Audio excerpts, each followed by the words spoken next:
नमो भगवते वासुदेवाय नमः। नमस्कार दोस्तों, कैसे हैं आप सब। बहुत स्वागत है आपके अपने ही चैनल इंस्पिरेशन ऑफ प्रेरणा में। माँ सरस्वती विद्या, बुद्धि, ज्ञान व विवेक की देवी हैं। इस अंधकार में जीवन से इंसान को सही राह पर ले जाने का सारा बीड़ा वीणा वादिनी माता सरस्वती के कांधे पर रखा गया है। मान्यता है कि ब्रह्मा जी ने सृष्टि की रचना की और उसके बाद उन्होंने मनुष्य को बनाया। मनुष्य के बनाने के बाद उन्होंने अनुभव किया कि केवल इससे सृष्टि की गति नहीं दी जा सकती। भगवान विष्णु के कथन पर ब्रह्मा जी ने सरस्वती जी का आवाहन किया।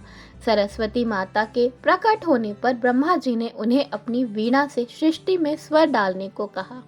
माता सरस्वती ने जैसे ही वीणा के तारों को छुआ, उससे शाह शब्द फूट पड़ा। यह संगीत के 7 सुरों में प्रथम सुर बन गया। यह ध्वनि से ब्रह्मा जी के मुख सृष्टि में ध्वनि का संचार होने लगा। हवाओं का, सागर का, पशु पक्षियों का और अन्य जीवों को वाणी मिल गई। नदियों से कल कल की ध्वनि फूटने लगी। इससे ब्रह्मा जी बहुत प्रसन्न हो गए। उन्होंने सरस्वती जी को वीणा वादिनी देवी के नाम से संबोधित किया और आशीर्वाद भी दिया। शब्द के माधुर्य और रस से युक्त होने के कारण इनका नाम सरस्वती पड़ा। मान्यता है कि सरस्वती जी का अवतरण माघ मास के शुक्ल पक्ष की पश्चिमी तिथि को हुआ था, इसलिए इस दिन को वसंत पंचमी के रूप में आज भी मनाया जाता है।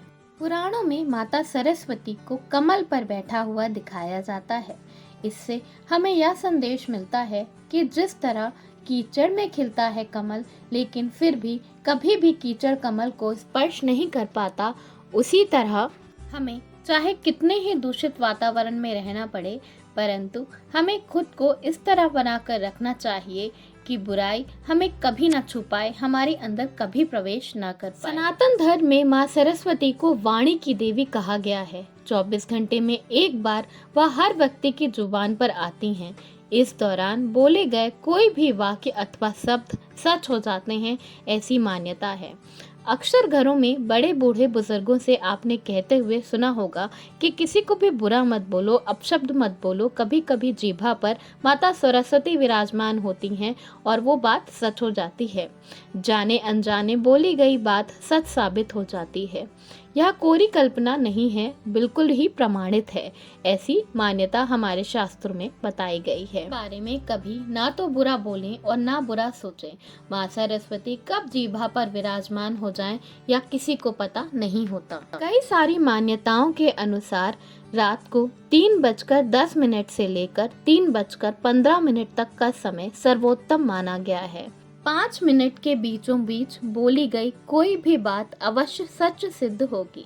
1 महीने तक लगातार इस वक्त पर अपने मन की मनोकामना बोलने से माता सरस्वती आपकी मनोकामना अवश्य पूर्ण करेंगी, ऐसी मान्यता है। मनुष्य हमेशा लक्ष्मी माता की पूजा करते हैं और लक्ष्मी जी के पीछे भागते रहते हैं, जबकि अगर आप माता सरस्वती की पूजा करें तो माता लक्ष्मी स्वयं ही आपके घर में पधारेंगी। सरस्वती माता की पूजा करते समय सबसे पहले आपको सरस्वती जी की प्रतिमा या तस्वीर अपने सामने रखनी चाहिए। इसके बाद कलश स्थापित करके गणेश जी तथा नवग्रह की विधिवत पूजा करनी चाहिए। इसके बाद माता सरस्वती की पूजा करें। सरस्वती माता की पूजा करते समय या सबसे पहले आचमन और स्नान कराएं। इसके बाद माता को फूल चढ़ाएं। सरस्वती माता को सिंदूर, अन्य श्रृंगार की वस्तुएं भी अर्पित करें। वसंत पंचमी के दिन सरस्वती माता के चरणों पर गुलाल भी अर्पित किया जाता है। देवी सरस्वती को श्वेत वस्त्र अति प्रिय होते हैं। वो श्वेत वस्त्र धारण करती हैं, इसलिए सरस्वती पूजा में श्वेत वस्त्र पहनना चाहिए। सरस्वती पूजा के अवसर पर पीले फूल जरूर चढ़ाना चाहिए। प्रसाद के रूप में आप मौसमी फल के अलावा बुंदिया भी चढ़ा सकते हैं और माता सरस्वती को मालपुए और खीर भी चढ़ाई जाती है। सरस्वती माता को समस्त ज्ञान, साहित्य, संगीत, कला की देवी माना गया है। शिक्षण संस्थाओं में वसंत पंचमी बड़े ही धूमधाम से मनाई जाती है। यह शिक्षा होती है जो मनुष्य को पशुओं से अलग करती है।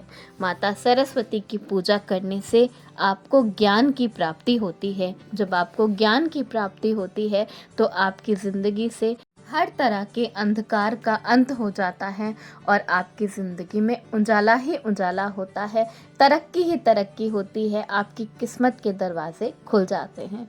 माता सरस्वती की पूजा पूरे मन से, पूरी श्रद्धा से हर एक व्यक्ति को हर रोज़ करना चाहिए, क्योंकि वो माता सरस्वती ही हैं जिनकी वजह से आपको ज़िंदगी में ज्ञान की प्राप्ति होती है।